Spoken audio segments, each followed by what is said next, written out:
આનામાં જવાના છીએ કે જેને આપણે કોર્ટ રૂમમાં જીવન વિતાવવાના છીએ. ધોરણ 7 પાઠ રાજપૂત યુગ છે. એમાં ઉત્તર ભારતનું એક મહાન રાજ્ય હતું ગઢવાલ રાજ્ય. તો આ ગઢવાલ રાજ્ય છે એના રાજાઓને આજે આપણે કોર્ટમાં લઈ આવીએ છીએ. બરાબર છે? તો દરેક પાત્ર છે એ પહેલા પોતાનો પરિચય આપશે. હું છડીદાર છું. હું જજ છું. હું સરકારી વકીલ છું. હું બચાવ પક્ષની વકીલ છું. હું ગઢવાલ રાજ્યનો સ્થાપક ચંદ્રદેવ છું. હું ગોવિંદચંદ્ર છું. હું મદનચંદ્ર છું. હું ન્યૂઝ રિપોર્ટર છું. કોર્ટ શરૂ થાય છે.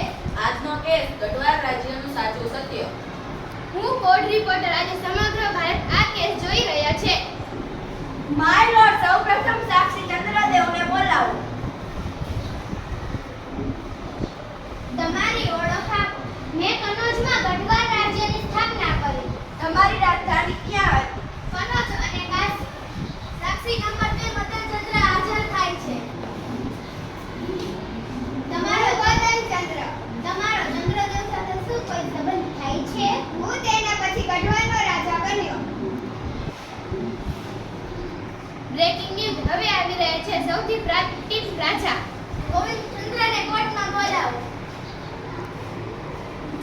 તમારી ઓળખ આપો. હું ગોવિંદચંદ્ર. બીજું કંઈ કામ? મેં બુદ્ધ વિહારનો જીર્ણોદ્ધાર કરાવ્યો હતો. તમારું સૌથી મોટું કાર્ય?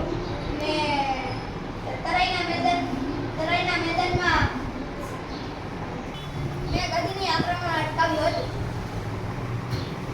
રાજા લડતા નહીં, સમર્પણ પણ કરાવ્યા. કોર્ટનો ચુકાદો. ગઢવાલ રાજ્યના સ્થાપક ચંદ્રદેવ. રાજધાની કનોજ